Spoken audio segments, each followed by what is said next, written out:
So we are recording. All right. Good afternoon. I am pleased to be here this afternoon hosting Using Psychology to Drive Climate Engagement with Dr. Renee Lertzman. I had the opportunity to attend this workshop several weeks ago, and I found that it has helped me reframe how I see my role in climate advocacy. For more than 20 years, Dr. Lertzman has been a pioneer in bridging the areas of psychology, research, and sustainability. She shares some of these ideas in her TED Talk, How to Turn Climate Anxiety into Climate Action, and we'll paste a link to that in the chat. Dr. Lertzman is the founder of Project Inside Out, which seeks to create a new mindset for engaging communities on our urgent climate and sustainability issues. Her work has been featured in The Guardian, The New York Times, Time, and The Washington Post, to name just a few. As an internationally recognized thought leader and advisor, Dr. Lertzman has worked with a range of institutions, including the World Wildlife Fund, the White House Social and Behavioral Sciences Team, and the National Center for Atmospheric Research. We will be doing a few interactive polls today, so just to prepare yourselves for that, but I'm gonna let Dr. Lertzman speak, and we'll do those very shortly.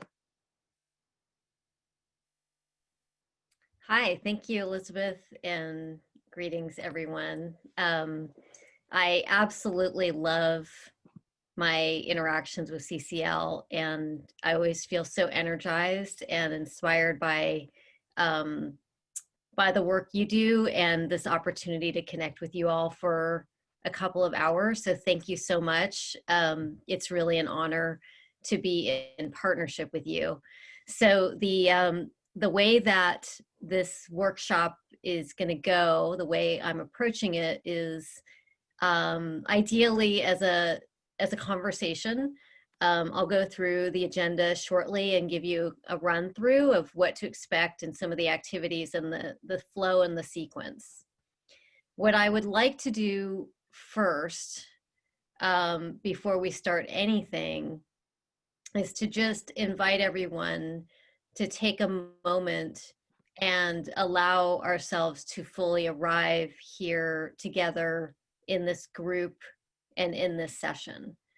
So whatever that means for you, to allow yourself to arrive, if you want to take a moment and, close your eyes or, breathe, take a few deep breaths, feel your weight in the chair where you're sitting, whatever you need to let whatever we've been doing up until this point recede into the background, and to give yourself really full permission to be here now for the next couple of hours.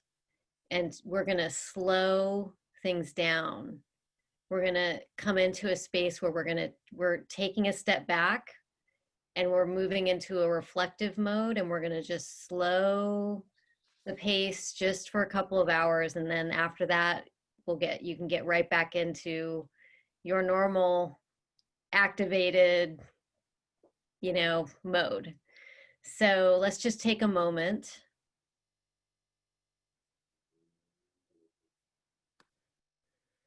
and just check in with yourself. How are you feeling? What's your energy level? Just a witnessing of your state of mind right now, and sensing into the fact that we're a group, we're here together. There's a group of us from all around the country, maybe even beyond the country, but there's a collective here, and in joining together right now, we're actually creating a field together. We're coming in and we're bringing our intention and our commitment and our shared aspirations and goals. So just allow yourself to feel into that and notice how that changes you, how that affects you, just feeling into that.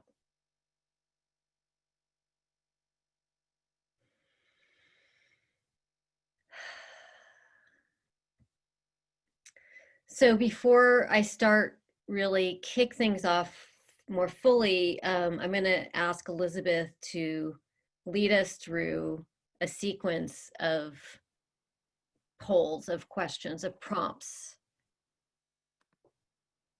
And you will find the link in the chat. Yeah, it's also up at the top of the screen. Some folks I know have difficulty moving between a Zoom window and a web browser. If you happen to have your smartphone handy, you could try doing the poll on your smartphone instead. And it will ask you for your name. You can just skip that.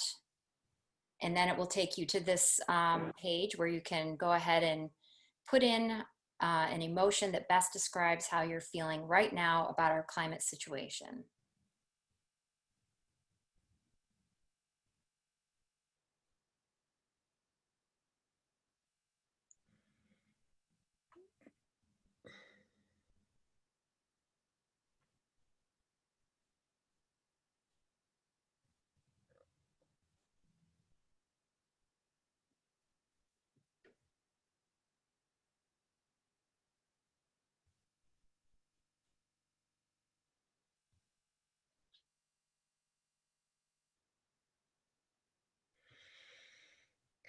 We're seeing a lot of anxiety,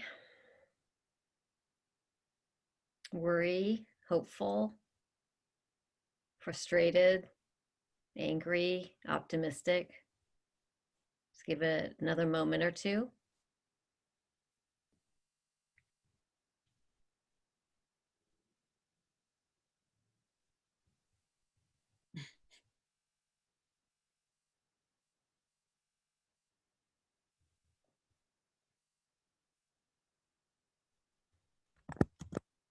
Grab this.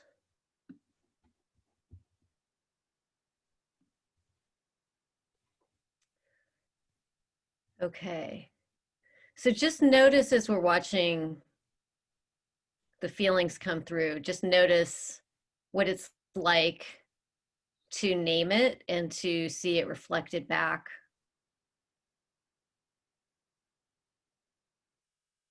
What happens when we put it out there.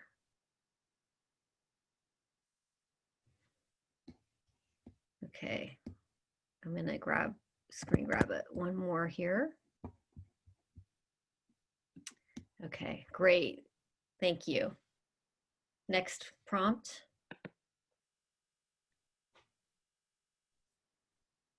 How would you describe the way many people relate with climate change? Denial, off the bat, avoidance, helpless, scared, disconnected.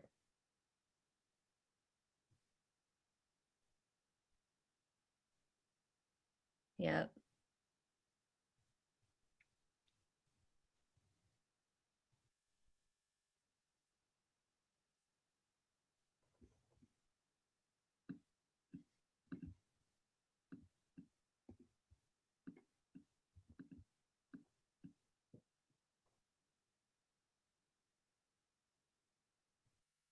Mm-hmm.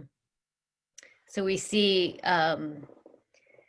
what we're seeing here is a really interesting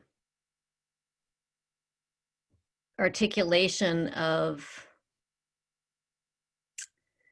how people are coping or not coping with the climate crisis.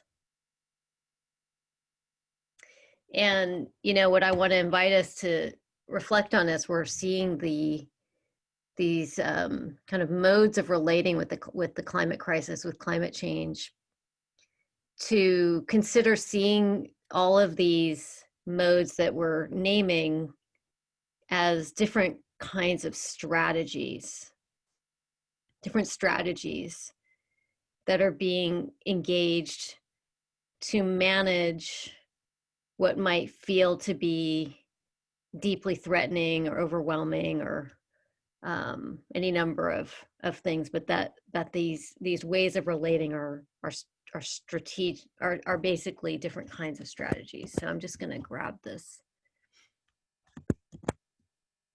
again.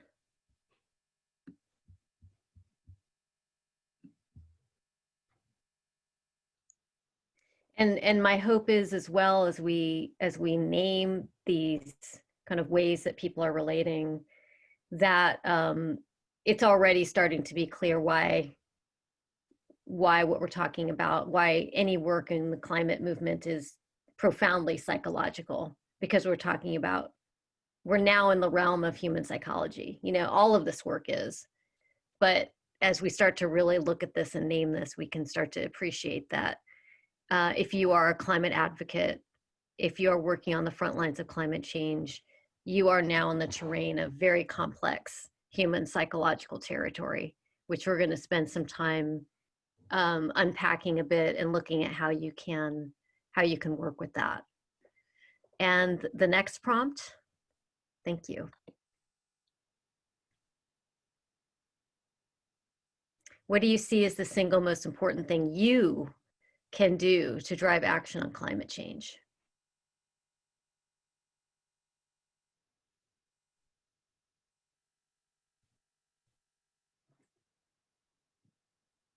Speak, educate, convince.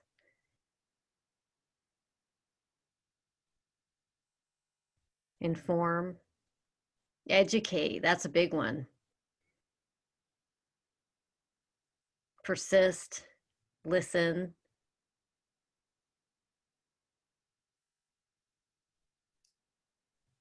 Example, lifestyle. I see lobby there.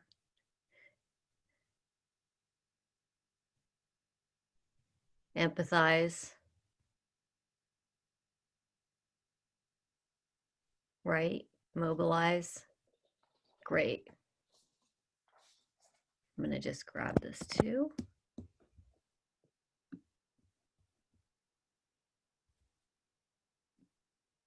Okay.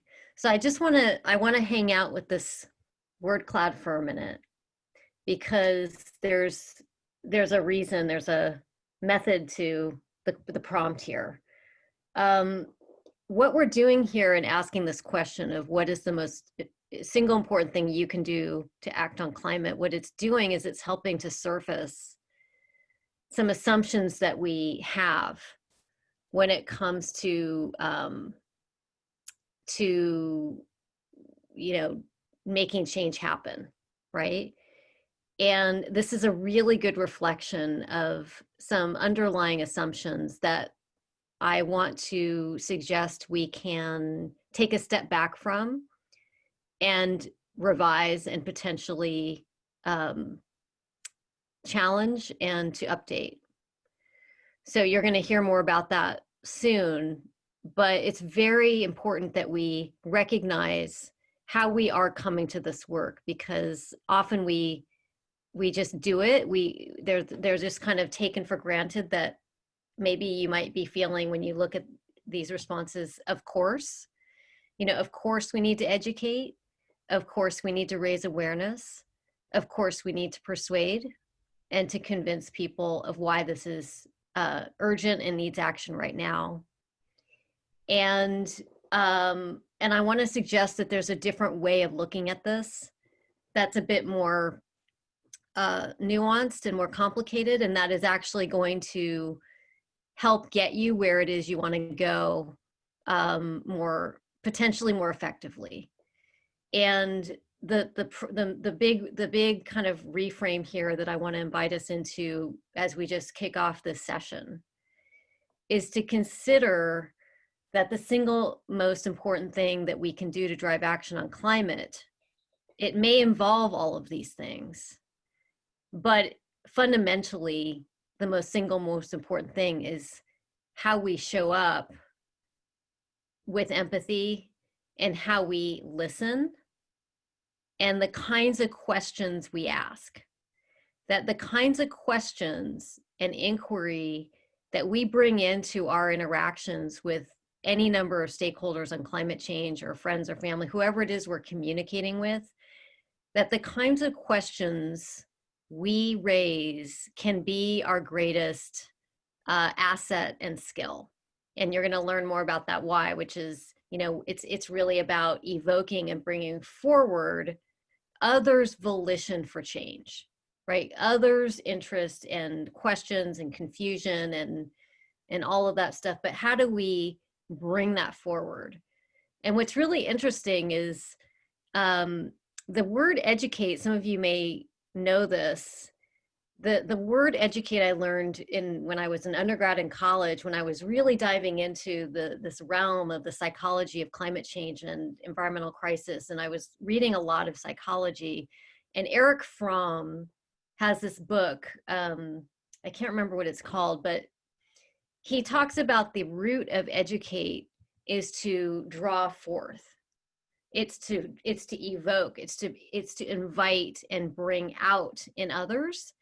That we tend to think of educating as, I have all this information and I need to get this into you. I need to make sure that you're educated, because if you're educated, you know, then you'll make different decisions and you'll know what to do, and there'll be level setting. That is partially correct, but educate is really about how do we engage the other as a partner with us, right? How do we bring that out? So I want to just plant that seed for us to just keep this in the back of our mind, keep it this map of how we kind of see our work. This is actually a really important snapshot, and I encourage you to take a picture of it or whatever you want to do. But this is really important because we can look at this now, and then we can look at this later, maybe even after, you know, by the end of this session, and just see if anything has shifted for you. So with that, I'm going to thank you for that. And I'm going to move into the workshop session here, and I'm going to share my screen.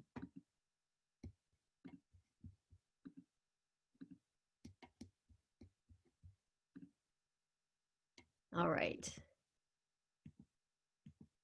So just a quick run through of the agenda here. And again, you know, I tend to run these pretty loose and conversational. So we'll see how it goes if we get to all this. Oops. My camera just went off. Someone turned my video camera off. Can you turn it back on? So basically, I'm going to start with giving you an overview and doing some level setting, kind of what are we talking about and how am I approaching this? So it's a little bit of a teach piece. Thank you. Let's get that going. And so in doing so, I'm gonna walk through. It's a little bit of a, you know, I'm gonna be talking at you for a bit, but I'm also going to be pausing and inviting, you know, some questions and responses as we go. We're going to make our way through to some activities. The first activity is an activity that's I called the 3 A's. Then we're going to do, we're going to talk about the power of reflective listening, and we're going to, if we have time, go into a couple of more interactive activities. These are going to involve paired breakouts. And then we're going to have opportunity for questions and discussion. So the first thing I want to just say as we start out is that this workshop is really intended to be a taster, right? That this is a big topic. We can go into much more depth later. The intention here is that I'll be continuing to do work with CCL and offering trainings and workshops and so forth. So that this, I just want to orient you that this is going to be a taster.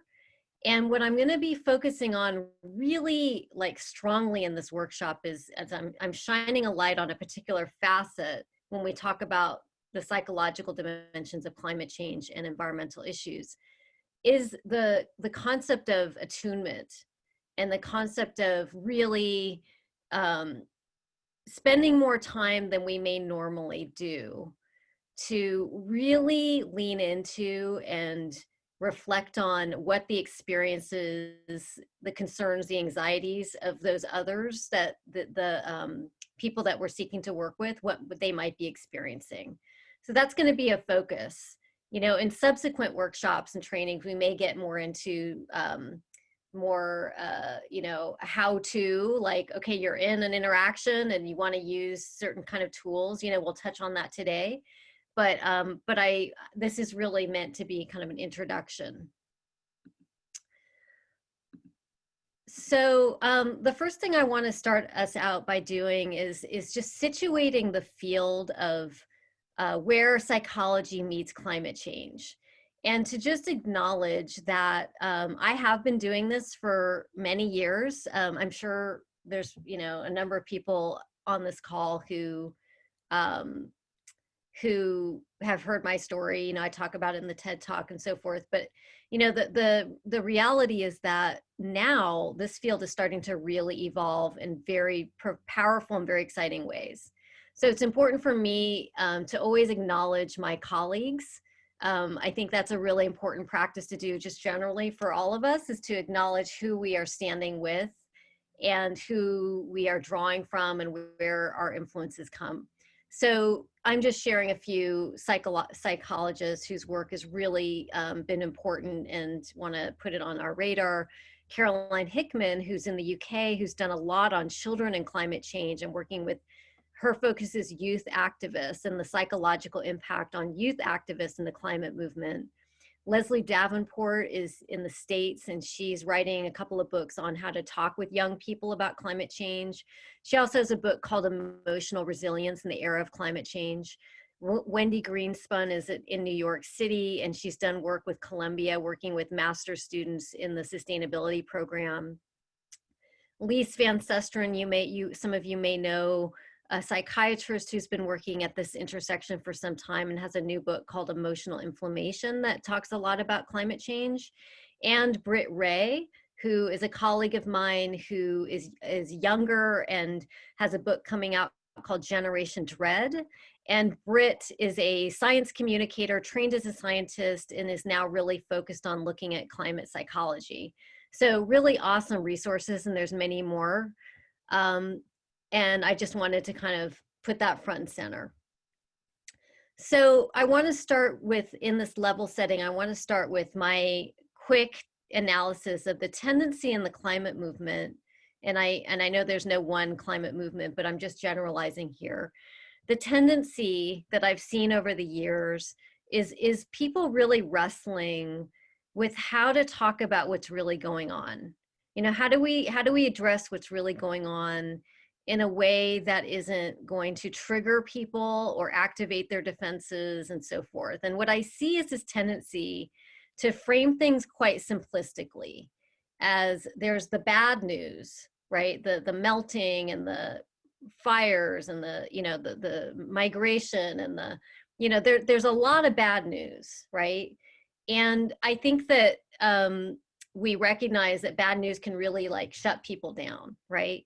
And so the tendency in the movement is to then say, okay, well, there's the bad news, so we need to focus on the solutions.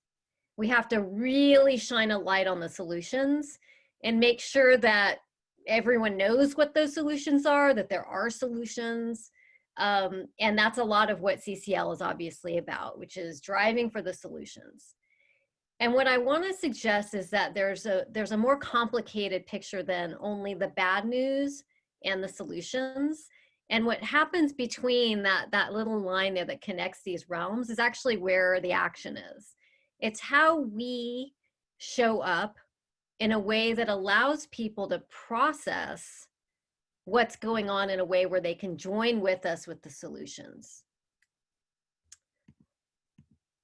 The other tendency I notice is related, which is there's this kind of constructed binary between despair, just feeling really maybe just defeated or sad, and hopeful, right? There's this kind of hope and despair, like, well, I'm feeling really despairing, I'm feeling really hopeful, and there's this kind of ricochet going on. And I also want to suggest, and I think this may be feel intuitively right to you, that this is very dynamic, and there isn't really a country called despair and a country called hope. That in actuality, it's very complicated, and often we we vacillate and we move between these depending on an interaction you've had or an experience you've had or a spiritual practice or whatever might be going on, that this is very fluid, right? And I'm calling this out because it's really important for, given that everyone on this call is here because you are taking a role of leadership in your communities, in your world. It's really important that we, in our own lives and our own selves, can develop some space to be able to move between these, and not to not be policing ourselves like, oh, I'm not feeling hopeful, I'm feeling despair. It's kind of a waste of energy. It's a waste of precious energy when we start to get like fixated on, am I hopeful enough? Am I, like, these are really difficult issues. These are difficult times. And, the most, energizing thing we can do, paradoxically, is to develop more capacity to be with that in between and to be with the ups and the downs. And I realized that I completely skipped over something important as far as my story and why I was so excited to connect with you all, especially in the Great Lakes region. I just completely skipped it, which is that I did my PhD research focusing on the Great Lakes region. I lived in Green Bay, Wisconsin. I interviewed lots of people. I was a fellow of an organization that focused specifically on the Great Lakes. And I came up in doing my work, deep interviews with people in the region around their relationship with what was happening with the Great Lakes. I came up with this idea of the myth of apathy, that everyone I talked to, even really conservative, Republican, climate deniers, I was in their homes, I was having these deep conversations. And what I found is that it was not straightforward at all. And that the people I talked to and gave the gift of listening to were expressing despair, as well as hope about any number of environmental issues. That was really surprising. But they were given space to really express this. And this led to my book called Environmental Melancholia, which is based precisely on my experience in your part of the world. So if we have time, I'm happy to share more about that. But that experience I had in the region really helped me understand how complicated these issues are. So what I found working with a lot of environmental and climate groups over the years, and especially when I was in the Great Lakes doing these in-depth interviews and hearing how people were experiencing environmental and climate groups, is that they experience these groups as like tone deaf and trying to pitch them. And I really got a feeling for this. I felt like, wow, like there's not a lot of relationship building going on. There's a lot of like, well, they just want me to donate. They just want me to sign a petition. They just, but they're not really tuned in. And so, I really appreciate that for a lot of people working on these front lines, we just assume that we have to be convincing and persuading and championing and cheerleading people to engage in these issues, that it's very understandable to feel that way. And we saw that earlier in the word cloud. And that I'm going to challenge that. I'm going to say that actually, what if your work is not about that? What if we do a lot of the convincing and persuading in the act of listening and engaging with people in deeper conversations? So, now I'm pulling a bit from Project Inside Out, a website that just launched a few days ago, which is a platform for people working in the environmental and climate sector. And, really just naming that we're in a very dynamic period right now where a new world is emerging. More and more of us are identifying as change makers. We want to make a difference. We want to have impact, and we need to find a way of leading while the world is in the process of waking up. And I want to just really acknowledge here that what it means to wake up, what we're living through right now at this time in history is unbelievably profound and complicated. Because what happens when people start to wake up, I want you to think about when you started to wake up to the climate crisis. When you start to wake up, you start to see things, dots are connecting. And depending on who you are, where you are in the world, and what your circumstances are, you might relate to that in any number of ways. It could be you lean in and say, okay, I want to be part of the change that helps connect these dots. It can also be like, this is so overwhelming, I can't even handle this. Like, it's just too much. And what that means is that for those of us who are on these front lines, who are leaning in, we need to really understand and have, ideally have developed some more capacity and empathy to feel into, oh, wow, like it's really intense to wake up, right? It's really, it's a lot to process. So this is what I mean by a new way of leading. So, I'm just sharing the obvious that in the past few months, a new world is emerging. There's more, like, it's totally the cat's out of the bag. We're all talking, a lot of us are talking now about connecting climate change with anxiety, with grief, and so forth. And these are just a sampling of pieces that have come out, in the past few months. And so this is where we are, right? Is that as climate community, we can't really ignore the implications of this. And my invitation to you all is to level up. That's my way of inviting us to see that we have this opportunity to develop new skill sets and new mindsets. And a lot of what that involves is how to become guides. Now, when you go on to Project Inside Out, you'll see that's a big theme of the work, and it's a big theme of what I'm doing. And the reason why I talk about being guides is because in the world of motivational interviewing, which is a whole approach to shifting behavior in the public health sector, something that clinicians found, clinicians who you have a lot in common with, who know a lot, have a lot of information, are trying to get that information to the right people, and are trying to get that information to translate into some sort of change, some sort of behavior change. High stakes, life and death, high urgency, limited time, that's the role that a lot of clinicians are in. And we are in that position right now too. And what a couple of doctors discovered in the world of motivational interviewing, Steve Rolnick and Bill Miller, is that, actually what really is effective is when people feel like we're being guided and not being pushed and convinced and persuaded and all of that. So being a guide is a pretty complex set of skills, and it's an orientation. And so, this workshop in a way is, it's like an invitation to try this on and to orient ourselves, like, what does my work look like as a lobbyist, as an advocate, as an activist, as an educator? What does this look like if I approach this through the lens of being a guide? So guiding is really where we put a foreground, we really put attention on the relationship, and we put attention on the nature of that relationship, right?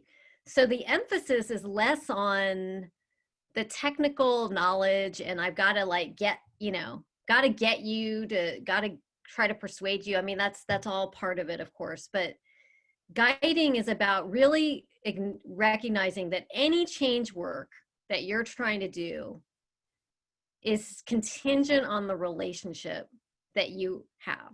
It's contingent on the quality of that relationship.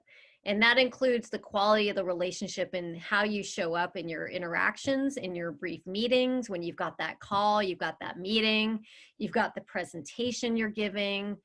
It's about the relationship, and it's about welcoming it all.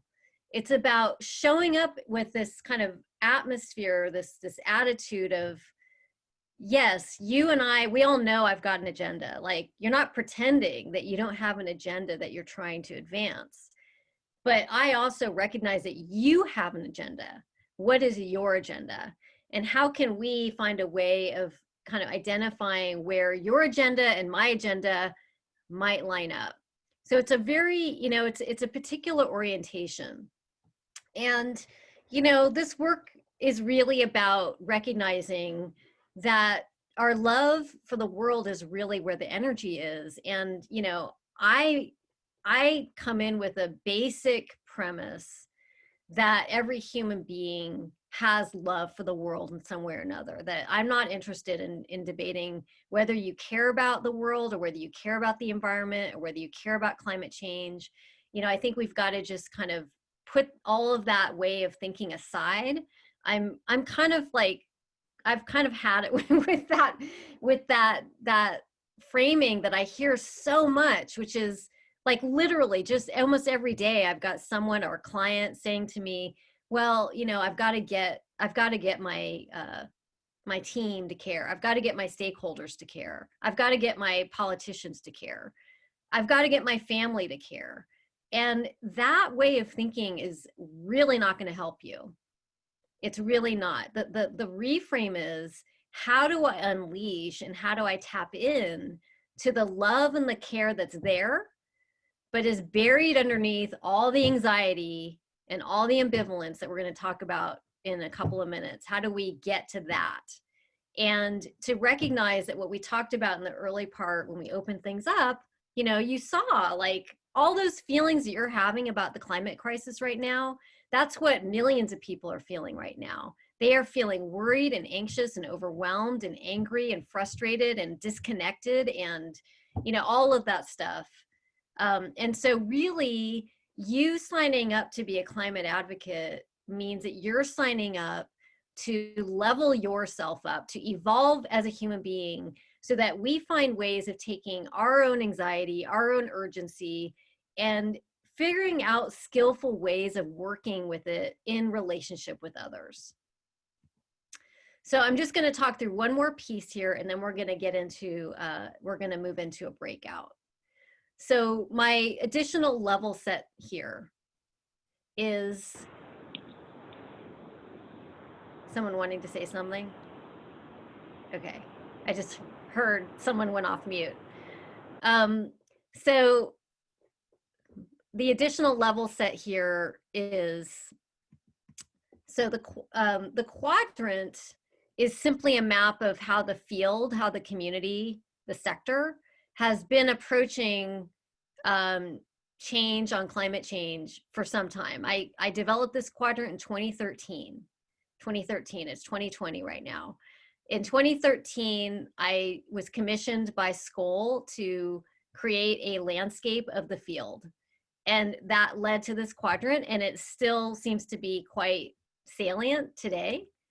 So the quadrant is simply a way of like, how are we thinking about driving change? Now, the term drive change comes out of behavior and motivating. It comes out of the behavioral science, the behavioral economics mindset, which is drive, levers, motivators, incentives, triggers. It comes out of that field. The other field that emerged about, I would say about 5 years ago, really strongly, with the Yale Six Americas work, with Catherine Hayhoe's work, with Eco America, you know, a number of orgs have really come forward. George Marshall with his climate outreach, with really looking at the messaging and framing. You know, like, how are we framing climate? How are we talking about people's values? How are we, you know, incorporating all of that? And that becomes a really big lens and a really big focus. And then we've got the systems and the policy orientation. And this is really, obviously, these are all very related, but the systems and policy orientation is both people who are really focused on systemic change and also solution-driven change. So like drawdown and, you know, projects that are really about solution-oriented thinking, like, you know, the whatever challenge, the X challenge or the accelerator or whatever. It's a very kind of solutions-oriented approach. And we've got the emotional experiential part of the quadrant. And this is the area that's really been emerging over the past few years, particularly. It's the area I've been focused on, you know, very centrally for years. But what I'm really interested in is how all of these join up. And that's really where the action is. So you know, my invitation to CCL and to you all is to be mindful of how you're thinking about driving change, and to think about how are we connecting the dots, and how are we coming at this from a more integrated place, and just noticing, what are you most interested in? What are you most excited by in this quadrant? We have a tool on Project Inside Out. It's an interactive quadrant tool. I want all of you to go onto the website and to try this tool and see where you are in this quadrant, because it helps you answer some questions. It helps you see where you are where you're distributed, and where we can develop more capacity. So if you'll bear with me, I'm going to continue with some additional level setting. Are we all good for me to just keep going, Elizabeth? Cool. So so part of this is all going to be sort of the platform from which we're diving into more deeply the activities and the rest of the workshop. So, you know, part of what I did with Project Inside Out was I convened a group of psychologists who've been looking at climate change and psychology for a number of years, who all have clinical practice. And I convened this group and I asked, well, you know, what are the, and I'm sure there's some psychologists in this call who are going to resonate with what I'm about to say. You know, what are the best practices that you use in your practice for driving change as a clinician? And how do we take that and apply it to the climate crisis at scale? And so this is what we came up with. So I'm going to run through each one here. So we've got attune, so tuning in, reveal, which is being, you know, the truth teller that we all are, convening, so convening people, equipping, doing exactly the kind of thing we're doing today, which is about equipping and capacity building and training and resourcing, and sustaining. So how do you go beyond the pledge, beyond the campaign, and so forth? I see that I moved my attune slide. So so I'm going to get back to attune in a minute, but we'll go right into reveal. So reveal is about, how do we tell the truth about our crisis, about our circumstances, but compassionately? How do we do it with emotional intelligence? So this is really important, because I'm not saying at any point that we don't inform, that we don't tell the truth, but how do you do it with like real empathy and real skillfulness? How do we get people into conversation? So each one of these guiding principles I could say a lot about, and again, there's more on the website, but the whole idea of convening is that when we are in conversation, and I know CCL models this a lot, that a lot happens very quickly. And I was really excited to see in the video the whole piece around art and climate change. Like, that is what I'm talking about.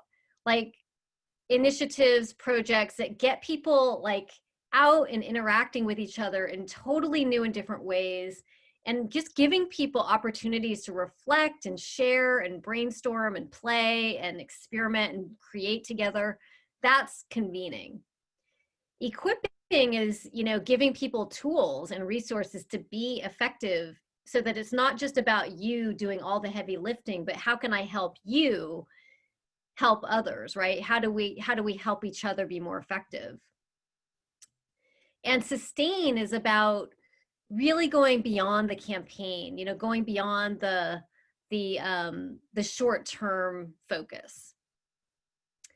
So the other thing that we do in Project Inside Out is that, and this is where I'm gonna run through this and invite you all to enter into the chat your responses.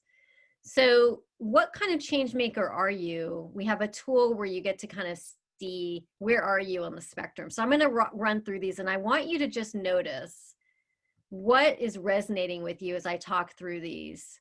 And then I'm going to ask you, which ones do you resonate the most with? So the first kind of change maker is primarily focused on educating. And people who identify and focus on educating, and none of these are wrong, by the way, it's not like a right or wrong thing. But it's a way to have self-awareness. So are you focusing on, you know, the information, and do you see your role as an educator? Do you come in with all your information and you're just like focused on how do I get my information across?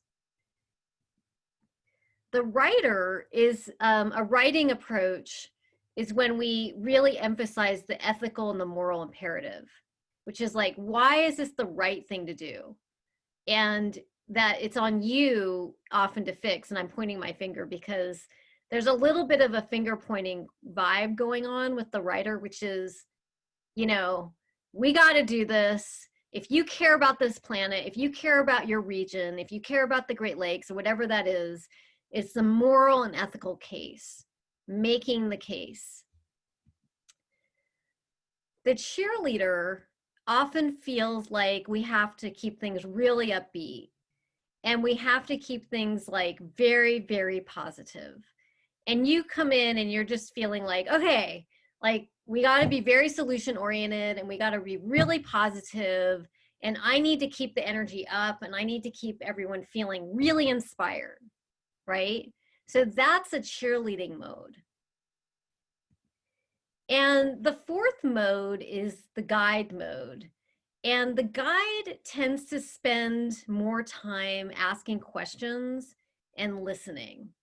And it's a particular kind of style which my sense is that comes more naturally to people who maybe have a training in psychology or might be therapists or social work, counseling, but have had that experience. And so it feels kind of like a normal, natural mode to be in. And for a lot of us, it's a whole new kind of orientation and skill set. So I just want to pause here for a minute and allow you the chance to put into the chat, where do you see yourselves? What resonates?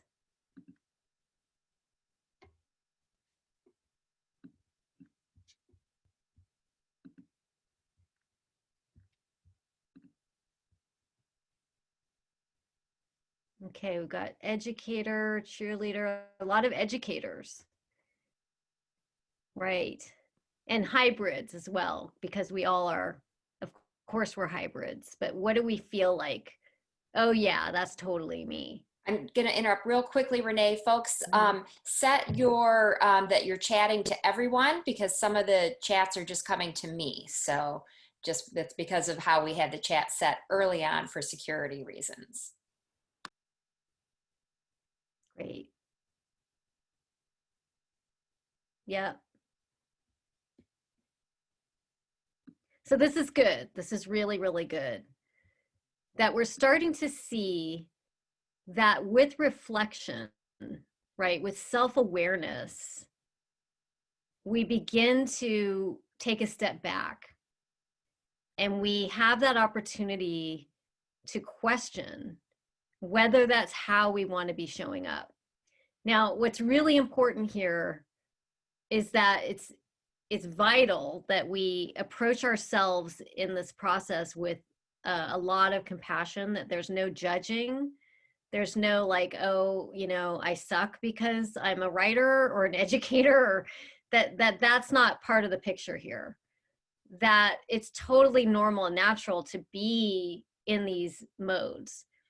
But the first step is to get very conscious and very just aware, like, oh my gosh, like I'm this is how I'm showing up, and do I want to keep doing that? So that's how we move into a place of choice, right? Because that's ultimately what we're talking about here, is moving from default mode into choice mode, where you become more intentional about how we're doing what we're doing. So I'm going to move now into the 3 A's, and then we're going to take a step back and do a breakout. So I'm going to go back to sharing my screen, my slides. And we're going to spend some time with the 3 A's. Now, there's a reason for spending time with the 3 A's. The 3 A's are anxiety, ambivalence, and aspiration. And it's a framework I created after I left academia. I was sort of, I catapulted myself into working as a freelance consultant after years in academia. And I realized that, and I had done my PhD and my research in the Great Lakes and published Environmental Melancholia. And I realized that a lot of it wasn't very useful for people on the ground. And I was teaching a class at Portland State about climate psychology. And one of my students said, I've just come across this book called, 50 Places to See Before They Disappear. And she said, my first response was, oh my God, like there's a book with that title, like that's ridiculous. Like that's crazy, that I'm living in a world where places are literally disappearing. So there was that initial kind of like moment of shock and disbelief and anxiety. And then she said, the next thing I wanted to do was to go see these places. So I want to book my trip and I want to go around the world and fly to all these islands and these coastal communities and see them because, she's like 20 years old or whatever. And then she said, but then I realized by doing that, I'm contributing to the problem and I'm actually part of the whole issue.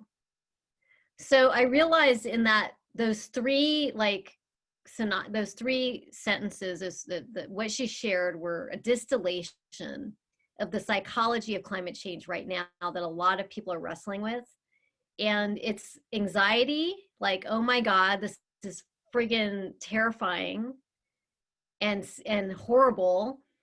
Ambivalence, which is, well, wait a minute, like I care and I'm upset by this, but I don't know how I feel about changing what I'm doing. I don't know if I can handle it. I mean, a lot of people are holding on because they don't think they can handle change. They don't think they can, tolerate it or survive it. I mean that seriously. Like, who am I if I'm not someone who has, is whatever generation rancher? And who would I be? I heard this in Green Bay. Who would I be if I wasn't supporting the same industry that made Green Bay, I mean, I heard a lot of ambivalence because I was talking with people who loved the region and loved the water. And then they might have had family working in the industry, in the paper industry in particular, who were directly involved with, creating such catastrophic issues with the Superfund and so forth. So that's ambivalence. There's a lot of like conflict there and dilemmas that people are wrestling with. And then the third A is aspiration. And aspiration is, I don't want to be part of the problem. I want to be part of the solution. I'm a good person. I'm a good, caring person. Like every person I talked to in Green Bay identified as a good person. They identified as a steward of creation. I'm using Christian language because, I talk to a lot of Christian and Catholic people. And they identified with that. And they were feeling kind of like, that's who I am. And I resent the implication I'm not a good person. And I resent the implication that I'm not a steward of creation. And it just, the conversation would kind of stall out at that point. So we've got anxiety, ambivalence, and aspiration. And, what I want to suggest to you is that the more that we can really listen and tune into these anxieties and the ambivalence and the aspiration, the more powerful and effective our work can be. So again, anxiety is like, it's painful to face what's happening in the world. It's really hard stuff. And the ambivalence is the one I want us to really spend some time on, which is, where people feel pulled and torn in different directions. So in my TED Talk, I use the term double bind. It's the same thing. It's very similar. It's like where you feel like ambivalence literally means you're pulled in competing directions. And this is why I'm going to say something I think that's important. This is why it's very important that we don't get fixated on values centered communication, because a lot of people feel in conflict with their values. Like, I'm a good Christian, or I'm a good citizen, and I also am committed to business, and I'm committed to my business community, and I'm committed to my tribe of, you know, ensuring industry survives. That's an example where there's ambivalence and there's a pull between these. And unless we get people to talk about the ambivalence and actually invite people to tell us about their ambivalence, that ambivalence is going to go underground, and it's going to lead to a complete dismissal, resistance, people shutting you out. So ambivalence, we want to create space for, we want to invite people to reflect on and talk with us about, because in talking about it, we actually can find ways through it and navigate through it and resolve that ambivalence. And that's where your role comes in. And the aspiration is where we tend to focus too much energy and time, frankly. We tend to be, let's do this positive, world. And it's like the cheerleader mode. And we want to find ways of really staying connected with the ambivalence. Staying connected with the ambivalence and the aspiration, and not kind of skip over all the stuff that these issues can bring up for us, right? So ambivalence is really important. So let's see, where's my slide? So there was a tune. So that's the guiding principle that we're really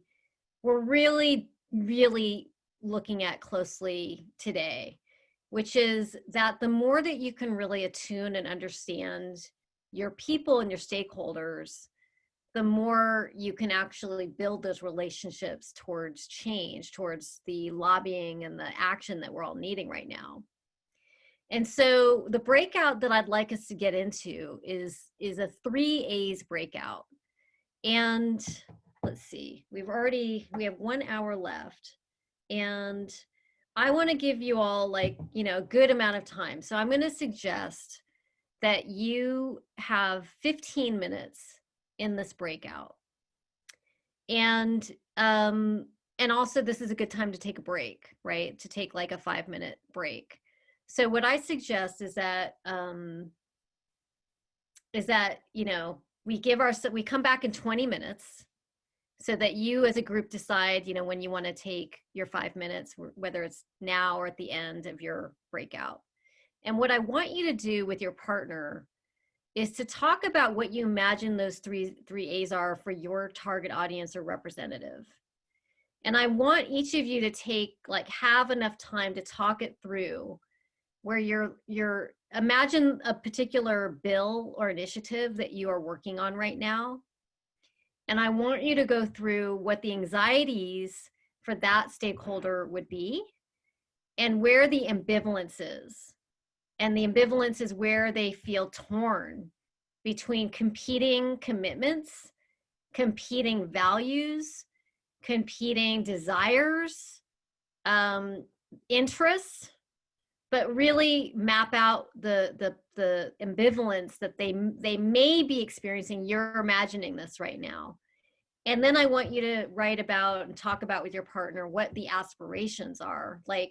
Okay, they want the support of their constituents. That's definitely an aspiration. They want to be seen as a good person. They want to be part of the solution, whatever those aspirations are. And what I want you, if you have time in your discussion, I want you to talk about what it might look like to acknowledge those A's in your interactions and in your communication. What might it look like if you actually had space and the ability to acknowledge what is going on for the other person? And then we'll get more into the mechanics of that when we come back. But this is a time for you to just allow yourselves to drop in and start to imagine and sense into what those 3 A's are for your particular stakeholders. Are there any questions about that?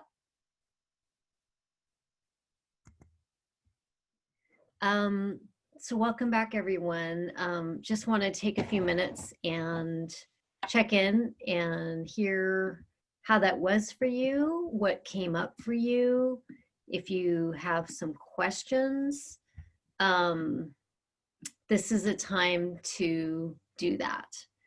So I'm going to ask that you either just go ahead and unmute yourself, or if you want to send a chat and Elizabeth can kind of help facilitate, either way.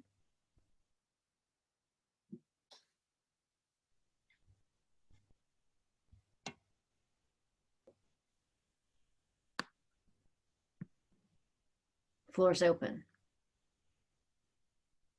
I'm happy to go, Elizabeth and Renee. Hi. This is Alex. I'm in Chicago. We had a really great conversation. Me and my partner had a really great conversation. We sort of have opposite difficulties with our representatives. My representative is very progressive. And so part of our challenge in getting him to co-sponsor was that our bill can sometimes seem a little too conciliatory towards the other side. And he, that was sort of his ambivalence. He wants to do something on climate change, and he wants it to be meaningful, and he wants it to be ambitious, but he also doesn't want to appear too conciliatory towards Republicans, and he also wants to, appear, he's part of the House Progressive Caucus, that kind of thing. And so that was sort of his ambivalence. And one of the ways that we were able to overcome that is we had other, we had other progressive legislators who, at the national level and the state level, who were also on board. And I think that sort of helped him sort of resolve some of that ambivalence towards co-sponsoring HR 763. Thank you. I think, something important to consider when we're talking about anxiety and ambivalence is the power of being able to really name that with the people we're talking to and to demonstrate that we understand. So I have a motivational interview mentor named Steve Berg-Smith, who may come and join me for a CCL workshop, where something he's taught me a lot about is about active empathy. Like, it's not enough to say, yeah, like, I understand, but that we model and we show empathy by actually, it's awkward, but to reflect back what we heard the person say, or to basically say, so, on the one hand, you want to do this, you're feeling this, and on the other hand, there's that. And just like that, it's not a question, it's just a statement. And then the person is able to really register that you really get their dilemmas and you get their conflicts. And when we do that, often what happens, if we have enough time, we can kind of navigate it. We can kind of talk through that. And I'm just seeing a comment here from Richard where politicians tend not to want to talk about ambivalence or anxiety, but to talk about aspiration. And it's hard to see behind the mask. So that's absolutely true, that there can be a tendency to not want to talk about this, but it's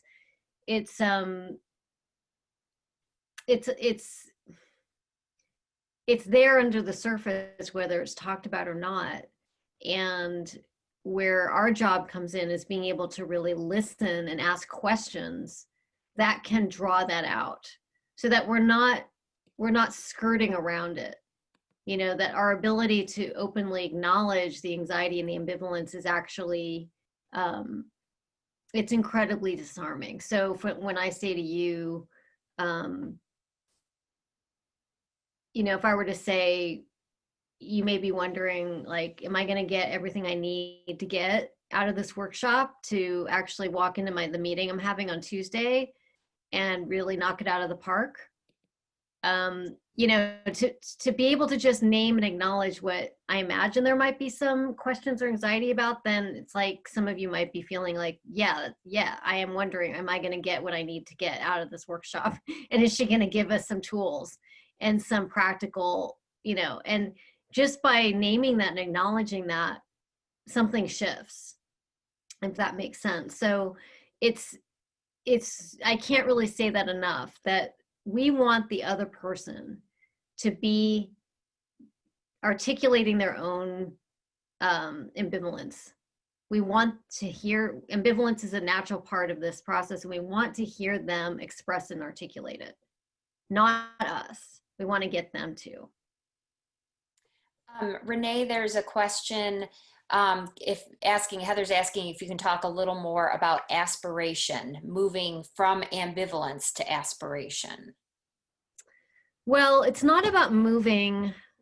So I'm gonna, it's a bit of a reframe here. I'm not interested in moving people from something to something. So I know that's a frame that's used a lot, including my TED Talk, which is, I did not come up with that, which was moving from anxiety to action, or overcoming this to that, or whatever. I'm less interested in that, because if we come in with that attitude, people feel like we're trying to get them to do something, or people can pick up on that. I'm interested in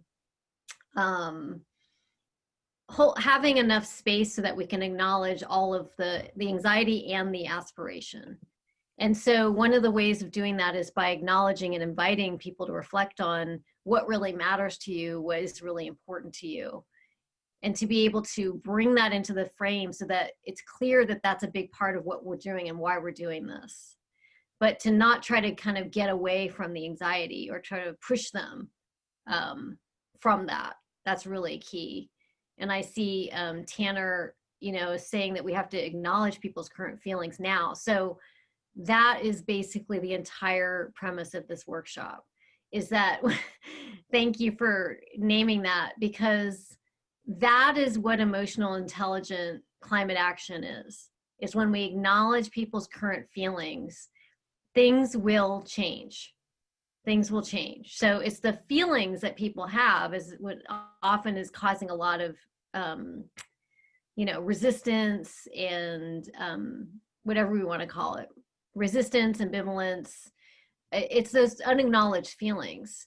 So if we come in and we can actually listen and tune in and acknowledge them, it just goes a really long way. I mean, a really, really long way.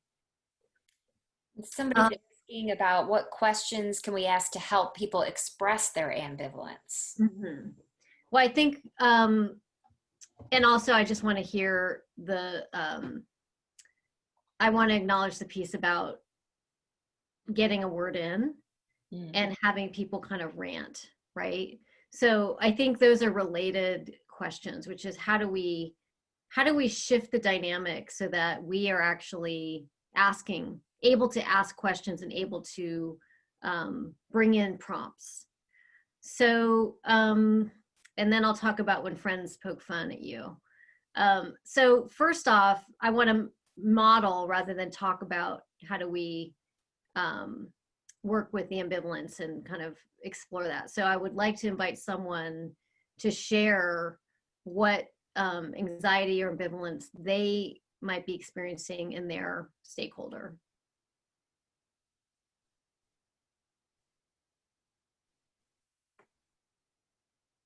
What would I be think for me, Mhm. it is Linda from Wisconsin. It's when we write our representatives and you get those letters that everybody else gets. They're kind of standard letters about how the major contributors to a lot of the carbon is China and India, and we have to kind of work together with them to get their stuff together before we can do something. Okay. And that's what kind of gives me doubt. Like sometimes you feel like you're swimming upstream, Yeah. have that. Yeah. So my case to that is we're a sovereign country and we have to take the initiatives and we have to be like a light, Right. a shining light, and we have to, and not wait around for what China might do, So, but that's kind of sometimes is what gives aspiration right there. It's just the resistance against you. Yeah. Right. So Linda, do I have your permission to engage you in a bit of a interaction here? Sure. So so you just shared the sentiment that you come across, which is referencing that other countries need to get it together before we can. Right. So can you say that again as a statement, as if you are someone you're talking to who says that? The U.S. is a solvent country, and we have to be concerned about our house and getting our house in order and being a shining light and leader again and get that done. And So- then once we have our house in order, then we can work with getting other people can use us as an example, other countries. So That's- Linda, I'm gonna jump in. So that's the aspiration. That's where you're wanting to focus on. But if Right. you, I'd like The you to ambivalence, okay. articulate the ambivalence statement. The doubt and the indecision. Okay, the doubt is getting some of our state representatives and what do you call them? Politicians to stop doubting that we shouldn't take the first step in getting the U.S.'s house in order because we are a solvent country. And there's much we can do for jobs, to create jobs and to do more for our environment and to get Okay. over that hurdle of doubt and indecision. Okay, so these are all, this is all your They're all aspirations again. Okay, So so, I'm just gonna pause for okay, a moment. So what's really important here is that we need to be able to acknowledge and reflect the ambivalence that we're hearing and experiencing before we move into, okay, but we're a solving country, we can do this. That's when we come at it straight from that place, we're actually not hearing and registering what the anxieties are and the ambivalence, and we're experienced as bypassing and not being tuned in and being kind of just not being tuned in. So an alternative would be to practice naming and acknowledging the ambivalence, just matter of fact, which is, so China and India and other developing countries are huge contributors of carbon. And it would seem that it would make sense for those countries to get their act together first before we do anything. So you're not trying to change it, you're not trying to fix it, you're not educating, you're just reflecting back what you hear being said, even if it's not accurate, even okay, even if it's incorrect. We need to be able to really hear and acknowledge, like, that is an anxiety and that is an ambivalence that is there, and it is for this community, for these sectors. And to be able to just say, you know what, like, totally get that it seems that's your experience. So not even patronizing by saying, oh yeah, we know that it might seem that way and that's not the case, but we've got to pause for a few beats to stay with whatever the anxiety and the ambivalence are, no matter how irrational and how triggering it is for us, to name it and acknowledge it first. okay, Then, and only then, do we move in with, so I have a perspective on this. Would you be open to hearing my perspective? So that's what's called in motivational interviewing, that's asking permission. Asking okay, permission. So you say, I have a perspective. So first you reflect back and you say, you reflect actively what you heard, not just I heard you, but you reflect back, and then you go into, so I can understand that, and I have a different perspective on this. I have a different take. Would you be open to hearing that? And chances are the other person will say yes. And when we say yes, we hear ourselves say yes. So we hear ourselves commit to being open, even if we don't feel open. We say yes usually. Some people might say no. If someone says no, that's good information to have, and you just move on. You know, but you ask for permission, Okay. and then someone would say yes, and then you say, so from where I see it, you know, yes, these are global systemic issues that dwarf whatever we might do. It might seem insignificant. To name that, it might seem insignificant. And my take is that, you know, when we have this incredible opportunity, you know, that we have this opportunity to tap into who we are as a nation, as a solving country. And we have an opportunity to show, to be role models for, you know, the rest of the world, or whatever we want to, whatever we want to tap into there. But it's very, very important that we stay with the anxiety and the ambivalence in our interactions and our messaging and communications. This is an emotionally intelligent approach to climate, which is not modeled very, very actively right now. And if more politicians modeled this, frankly, it would be a very different story. So it's a different way than we're used to, where we usually don't want to give any airtime to these myths and these narratives that have been circulating for years that are so, you know, like, oh, I'm so busy, you know, why should I take the time? You know, what can I do? I'm just one person, you know, all that stuff that has been well documented. We know that people feel when dealing with these issues. We need to create space to say, totally hear you, totally get it. You feel insignificant. It seems like no matter what the country does, it's not going to be enough. It seems like getting involved with climate change hits you against a whole segment of your constituents that you absolutely need to be with you. And all you're doing is just like naming and acknowledging, and then we can actually have a conversation because my defenses are softened, and I'm really having that sense of like, yeah, you are hearing me, you get me, and now I'm more open and willing to follow where you want to go. So would love to hear from one or two other people around either questions around that or what came up in your interactions. I have a comment. This is Wharton from Des Plaines, Illinois. And, you know, I've talked to a bunch of state legislators, and one of the ambivalences that I suspect they feel, they're hearing about lots of different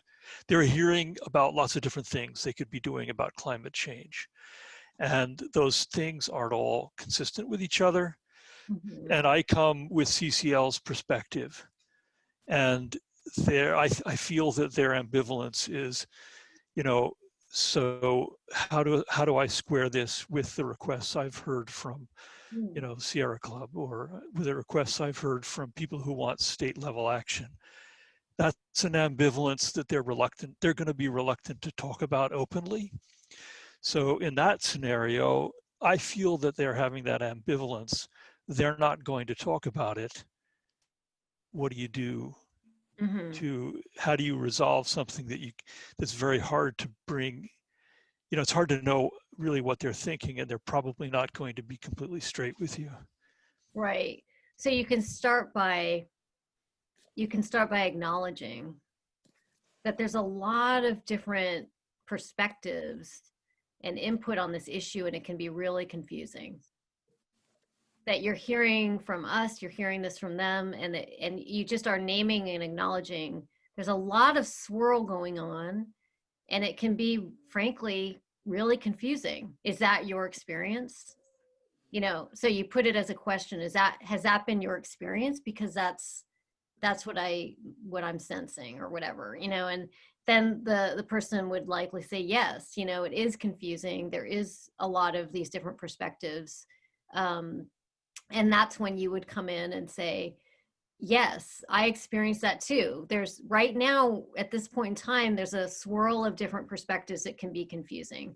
You know, with that said, would you be open to hearing the CCL perspective and see how that lands, and how does that land with the other things that you've been hearing about, or what you've been thinking about, or whatever, and then it becomes an actual conversation that you're having.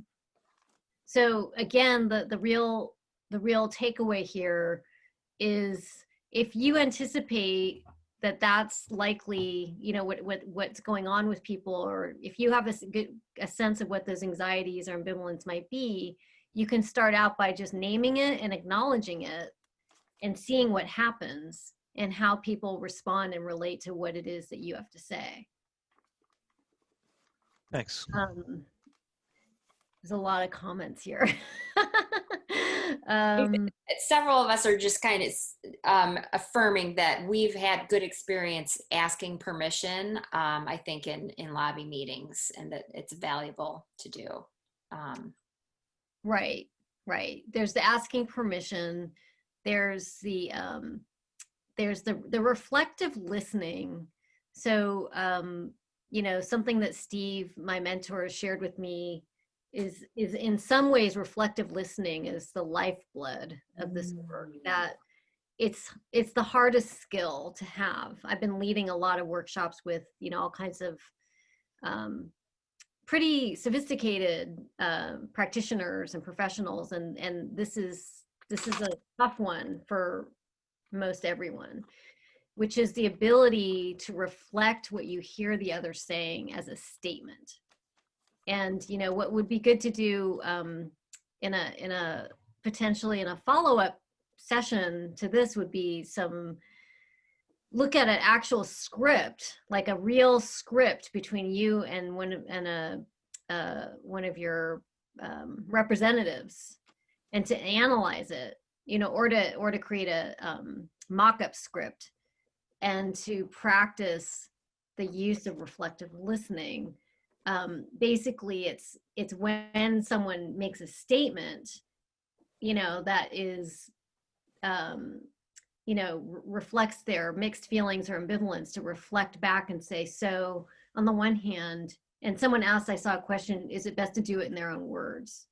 So yes and no. You don't want to simply parrot back what the other person says, but you do want to signal that you've accurately heard. So on the one hand, you know, you care very deeply about what's going on and you want to do the right thing. And on the other hand, you know, I really hear that, you know, you're feeling conflicted because you're getting all this different information. It's hard for you to sort out what the right path is.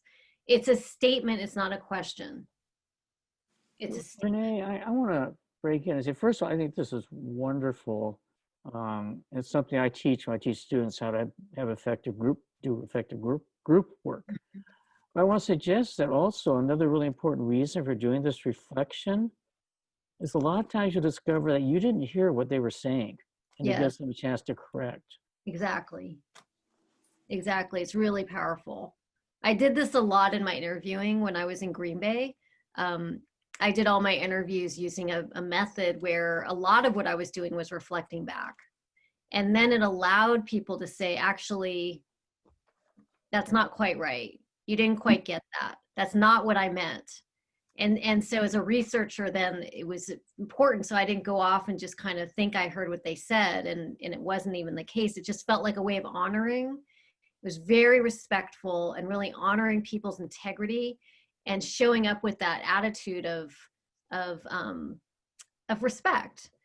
And it's very hard to maintain that when we're in these high stakes interactions where we absolutely want to get something to happen as a result, and we feel tremendous urgency. It's very, very high to maintain that quality of showing up. So I don't want to downplay that. It's a practice.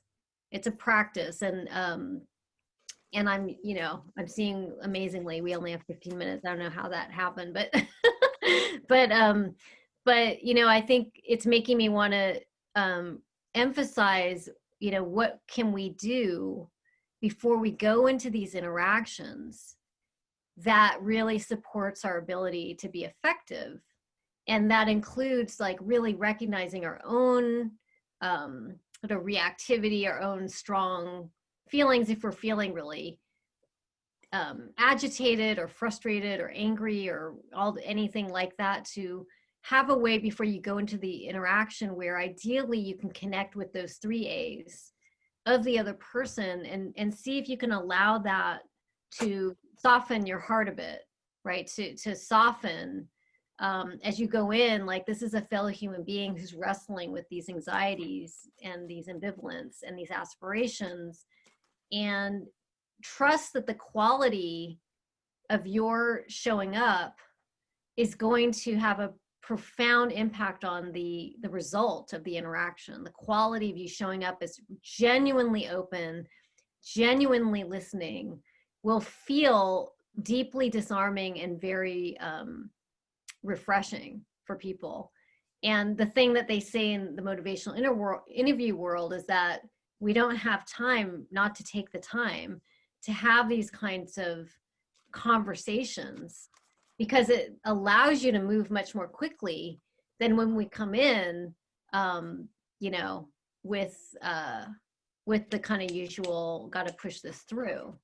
So, you know, and I'm seeing some questions and comments here about cracking the facade that a skilled politician presents. So that's where it's also on you to come in and be disarming with how do you show up already with questions.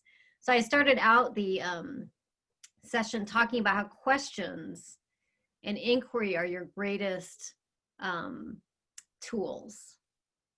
Your greatest tools. It's not the information you have.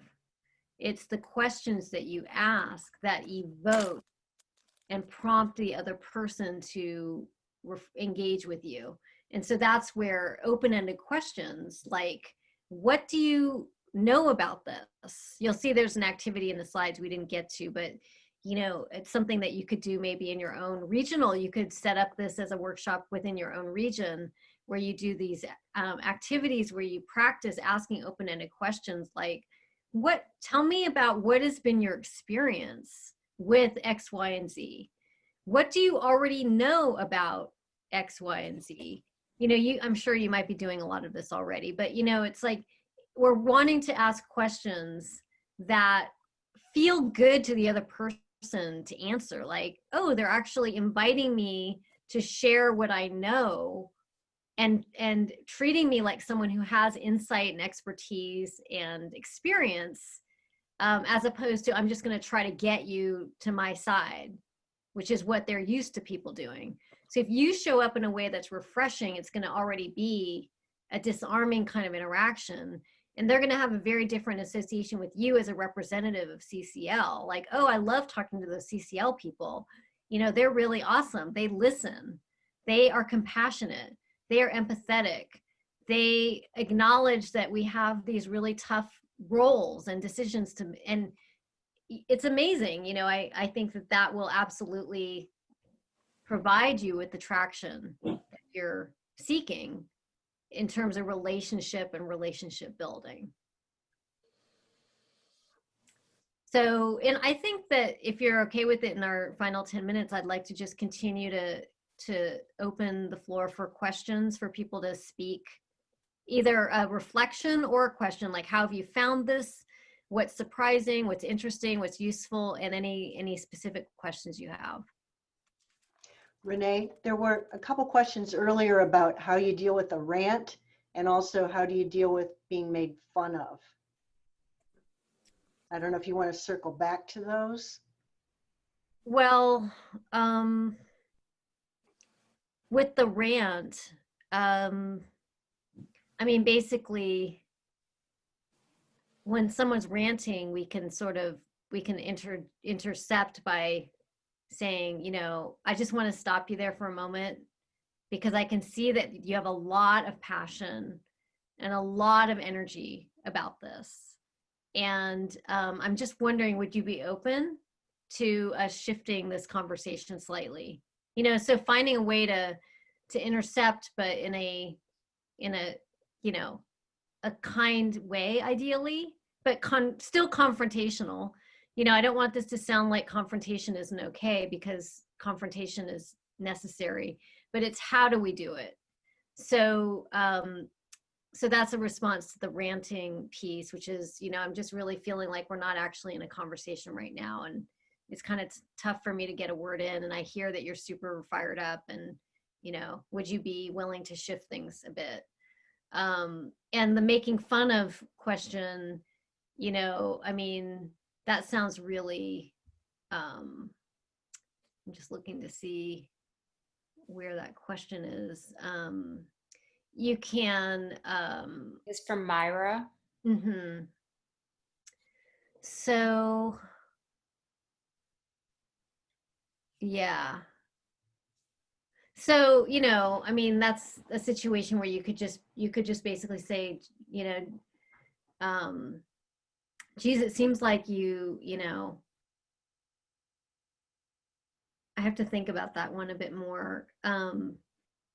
Because what's happening when people are doing that is that they're just being defensive.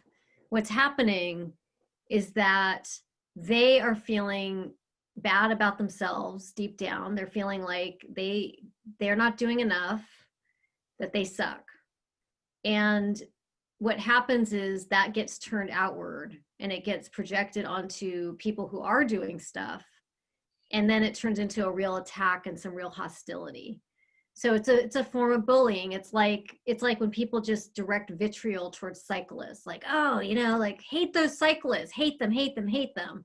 You know, and a lot of that is because of what the cyclist represents and the underlying kind of less conscious guilt and shame that it evokes, which is rife in this space. You know, a lot of people feel very defensive because the very implication is that they're not doing enough and they're not a good person. Then it turns into a defensiveness. And so, you know, ways of, or food related, it's like, you name it, you know, people just get attacking and hostile, and it's because they're really threatened. And so the you know, the way to you want to shift that dynamic by acknowledging, you know, totally get that you would, you know, totally appreciate that. Again, I'm struggling to do this like off the top of my head because it's complicated. You know, I think that trying to understand where it's coming from is a big part of it, and trying to and avoiding any situation where you're having to interact with people who are bullying and unkind is pretty basic, you know, to kind of redirect your energy. But I also feel like with the cynicism, underlying cynicism is often people feel pissed off and they feel aggrieved. So if there's any way to get to that level of, okay, well, what do you care about and what does matter to you, and finding a way in through that doorway can be helpful. I was wondering if you ever use humor. Of course, you have to be careful how well you know someone or the rapport you have. But do you ever use humor to kind of break up some of this, like maybe ranting or hostility or anything? Oh, definitely. Yeah, I mean, humor is really important and valuable. And humor is also a powerful way of working with hard truths. You know, wit, humor, kind of, it helps us navigate really painful, tough issues. And it can be very, very disarming. And so I'm a big proponent of, like, you know, using humor whenever we can, when it's appropriate, to just be like, I know you're probably thinking I'm going to come in here and like try to like get you to sign something, and you know, let's just name it, we both know it. And you know, just like being kind of self-referential and kind of joking about the situation we're in is really helpful. Thanks for that question. It's a good one. Thank you. I'd love to just hear, there's so much insightful comments in the chat. I'm really appreciating this. And I'd like to just hear any other kind of final reflections on how this has been, if it's been anything that's been kind of maybe thought-provoking or stimulating, or that you're taking from the session. If Renee, if I could talk, is that Yeah. all right? Yeah. Okay. I just want to thank you for holding this meeting. I got a chance to talk to someone earlier that really I really connected with in our our little group meetings that we had earlier. It's so hard when you have somebody in your life, and it's not just when you're interacting with congressmen or, you know, going out and lobbying. It's not just that. It's also in your daily life when you have somebody that completely is unwilling to listen to what you're talking about, what viewpoints you have. You know, that's a real struggle. And it's all about, like, what I found is it's a large part of it is knowing where to put your energy, whether or not it's worth talking to somebody if they're willing to be angry or defensive or yell and scream at you. And it's a lot of personal, like, power. And in the moment, it's so hard to make that choice to want to choose to empathize with somebody who holds that anxiety or that ambivalence, you know, in those moments. And also, I was thinking, this whole workshop made me reflect more deeply on how important it is to let others know that they matter and their opinions matter and they're valid. And even if they might hold a different opinion from you, they still are important and their viewpoints are important, because we can learn from anybody. Because even if someone is yelling at you and getting angry, it's still an opinion worth, you know, reflecting on and seeing, like, well, maybe they're not the only person that holds those views or has those ways of thinking about climate change. You know, there's always something that you can take away from somebody who can be angry and resentful or lash out at you because they're acting defensively. And it's really important to consider that too. I mean, like, this has been great. I really appreciate everything that you've done. Thank you. It sounds like you could lead this workshop with me. Oh, really? Oh my gosh. I really appreciate that. Thank you. Yeah, no, you will lead a workshop like this, I'm sure. You know, you really are tracking with the essence of what it is that we're getting at here, and you're speaking from a very, like, grounded place with this. And so I'm really appreciating both what you just shared now and your chat. And this is a real growing edge for us as a sector and a community, and it is hard. And it's also an opportunity, you know, and that's why I used the framing in the beginning of the session about leveling up and about evolving. And this is hard. And as a community, my hope is that you can really support each other and nurture this. And why having a session like this can be helpful is now you have something you can draw on, reference, and ideally keep going with it, and tapping into people within your community as well, who can offer additional guidance and expertise within the, you know, these kind of related, psychologically oriented practices. So yeah, and I see someone saying, you know, how do you get other lobby team members who aren't naturally empathetic? Well, it's not about getting people. You know, we're trying not to use the language of getting anyone to do anything. I'm not trying to get you all to do anything. You know, I'm offering some, it's just what you said, Tanner. It's like, I'm offering some perspectives, but I also recognize that each of you have your own expertise and your own skill sets that you can bring to this as well, and to take this work forward in all kinds of creative and imaginative and interesting ways. So, you know, I would absolutely love to do more with you all. Especially I have this real connection with the region, and I haven't yet really presented my research in the Great Lakes region since I did it. And so I feel very personally connected with, you know, what you're doing, and how I can be helpful for you and for CCL, and just, you know, continue moving the work forward. Thank you so much, Renee. I mean, I'm really glad that I had the chance to do this twice now. It really helps I mean, you have to keep hearing these things again and again. It really takes a while to try and start internalizing and then practicing. So thank you. And we certainly would love to have the opportunity to do more with you. And folks are welcome to We will be sending a follow-up email, and you can get back to me with thoughts about, other things that would be helpful. So thank you. Thanks for spending your time with us this afternoon. And do you have any last thing you want to say, or? No, just gratitude, and thanks for hosting and facilitating and all the tech, and for everyone showing up and being so engaged and so present.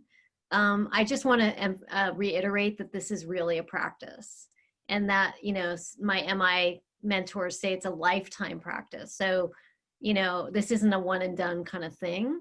It's like what I've hopefully done is help plant some seeds. It's going to percolate in you, and you're going to have some thoughts and reflections, and just keep talking to each other about it, and keep practicing the empathetic listening and reflection in your interactions, and just see how that goes. So, Great. yeah. Thank you. Well, thanks everybody. Enjoy the rest of your day and appreciate your time. Bye. Thank you. Thank you. Thank you. Thank you. Thank you, Renee. Thank you. Thank you, Renee. Thanks. Thanks, Renee. All right.